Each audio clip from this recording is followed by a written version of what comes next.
Love this film. I'm such a big horror movie fan. And I would just love to know where the idea originated from. The idea originated. It was during COVID. We were myself and one of the producers, Raul, were at Ashley's house in Los Angeles, and we were actually um, developing something different, but it was more like a cross country sort of like natural born killers sort of weird like vibe movie, but it was COVID, so that everybody's like, well, that ain't gonna happen. You can't be going from state to state into prisons and into all this. Like, you need to kind of like, if you want to do something, you have to kind of condense it given the circumstances of where the world is right now and the industry and safety protocols and all that. So, and then Ashley kind of, this is right when the way it actually started, I think it was Bella Thorne, I think, is that her name? Somebody went on OnlyFans and kind of like broke it by getting a whole bunch of followers or fans or whatever, like really quick.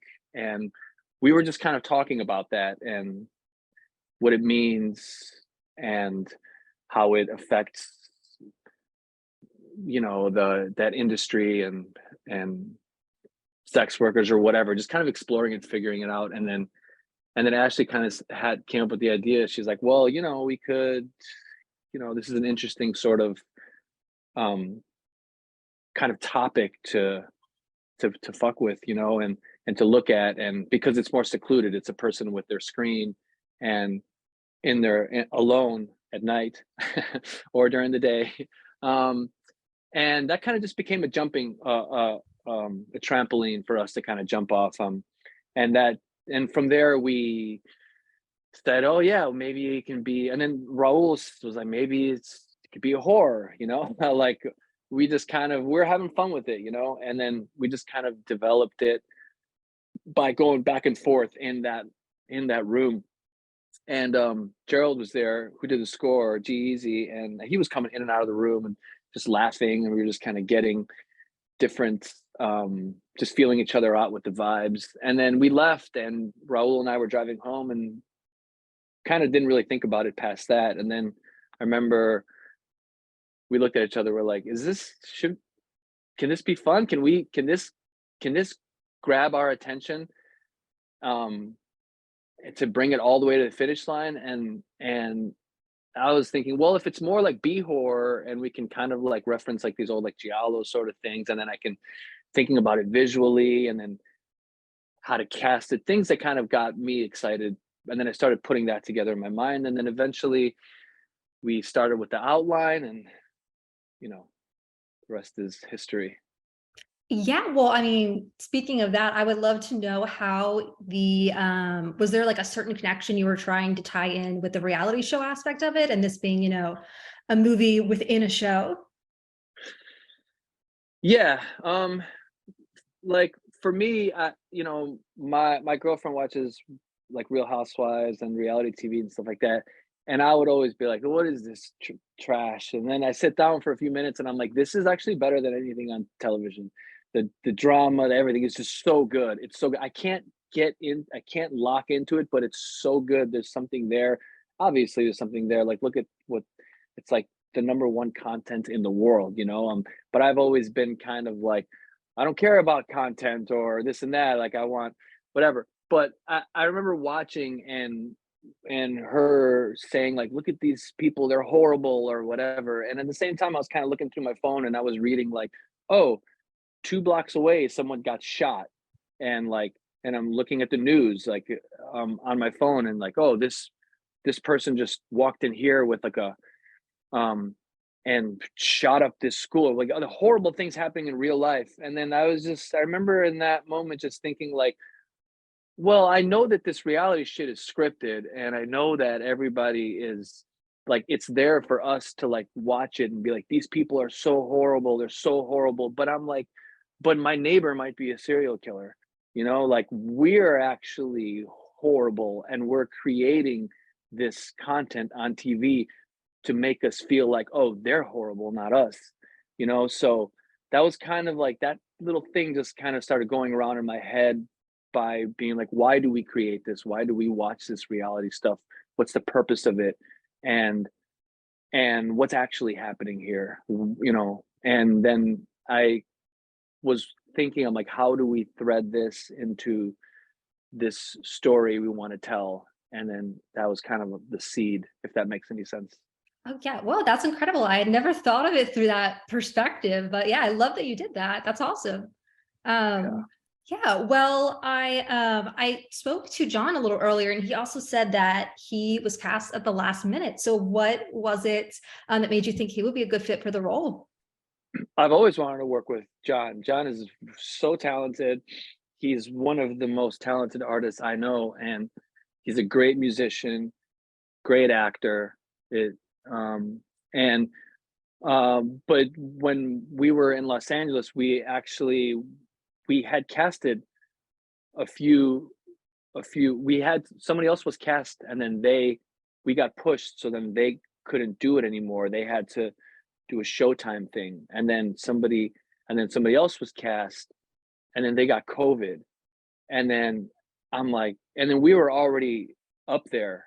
We were shooting already, and then the second person who was supposed to do it got COVID, and I didn't even think of John because I knew John had recently he had a kid, and he was living in Boston during COVID. They were hunkered down over there, so it wasn't even an option in my head. But then I'm just like, I need to think who can I call that and can actually do this right? I mean, I have a million people on my phone, but I'm like, and then I was scrolling, and then I saw John. I'm like, wait a minute, I should have called John first. This is crazy. And I'm like, let me just give this a shot. Let me just see, like, thinking he's gonna say, "It's not for me, bud," But I'm just like, John, I could really, really use this favor right now. And it just so many things came together because I got so excited when I thought, oh my, when I pictured him in it, and then when we figured it out, because he had to come down within like 24 hours. He had to like read it, and like I said, he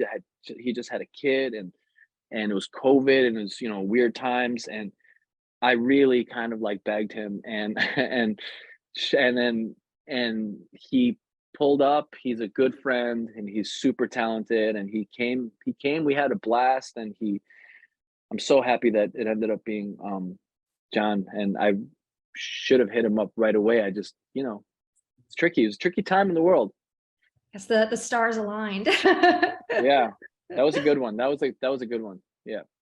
Well, I'm very interested in what you guys were hoping to kind of portray with the relationship between Ashley Benson's character and I think his name was Jazzy Lou. Oh yeah, Luis I Guzman. found that a very interesting little part of the movie. So, what can you say about that? For me specifically, when I was writing it, I know that so I was at the time when we were doing this, I was living with my roommate. He was on OnlyFans with his boyfriend, and and I would always pick his brain and ask him, like, just trying to, like, I'm always curious and trying to figure out what, kind of the what are your options here? Is it just content? Is it this? Is it all based? Is it all sexualized? Is it this, like, again, this was just starting to pop off, so I just kind of was curious like anybody else. And I realized that it's not all that actually, like, and especially during COVID, I heard a couple stories where like some people are just like lonely and looking, and we were talking about different webcam sites. People are just want to just make connections with people, and it's not always um about, you know sex, and there's other reasons, and that to me stuck out because that actually that changes the way the pop culture, like, presents these sorts of things as only certain things, or the culture does. When you say OnlyFans, you don't think, oh, someone goes on there because they want to just talk to somebody, or like these webcam sites, you usually think, oh, they want to go on there to, you know what everyone thinks. But I'm just like, I don't that's not it. There's more to this. It's just a platform. You can do whatever you want with it, and like there's different reasons why people get on these things. So I kind of wanted to show like a different side of it, and not just kind of only say that this is all it is this sort of stuff, like just like that, showing your body for money, because that's not even it at all, really. It's so much more complicated than that. Yeah, so I mean, it was a genuine friendship then that they had. Yeah, it was a genuine friendship. Yeah. So, all right. Well, lastly, I wanted to ask you about kind of how you were painting the suspects as the crowbar killer, because she keeps coming into contact with these different people. Is there someone specifically you were trying to make the audience believe it was, or were you just kind of trying to leave it up in the air? um well, yeah, like, so I'm gonna want to tell you how it really is. Like, a lot of people will just kind of go on and just say, well, I want to tell you the realities. Like, you write the script, you you you have all these red herrings and this and that, and then it's time to shoot it. You need 30 days. They tell you you only have 16 days, and then you lose 2 days from power outages, and then like you actually are missing full ass scenes, and then so and then and then everyone's like, well, fix it in the edit, and you're like, well, how am I supposed to do that? Like, we literally lost this. So you're making two different movies. You have the script, and then you have what you shoot, and then you have what you edit. So like, so my original, the original intention, and this is like, I'm not trying to make anyone feel bad about it. This is the deal with like B horror movies. This is how it works. Like, you you you don't have a lot of money, so you have to really be thrifty, and you try to focus on the narrative, and you try to focus on so many things, but when it comes to the narrative, you have to like make it work with the little things that you have to make it work. The idea, right, is to like make a lot of make everybody like a suspect in a film like this, like almost like a who done it. But then, then you get to the editing room and you're like, okay, well, we didn't get these important scenes that make this person really seem like the person. So now we have to alter and move things around.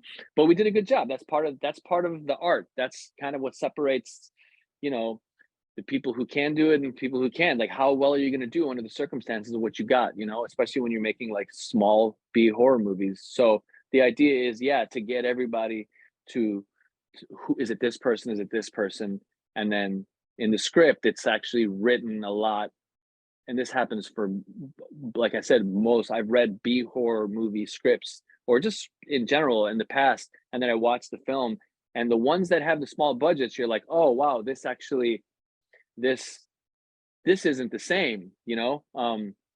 I see how they did this. Oh, I wonder why they did that. That's actually one of the funnest parts of filmmaking. It's like seeing why this happened, and then sometimes you hear a director talk and they say, oh yeah, well, we didn't have this scene that connected the two, so we just did it like this. And then you're like, oh wow, that's amazing. It's how you work within those.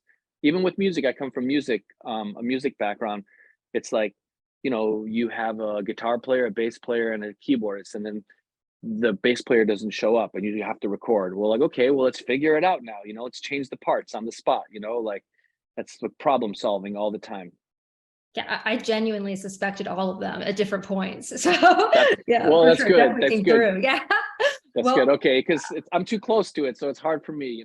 I hope that that's the way it came off, and I'm glad that that's how it came off.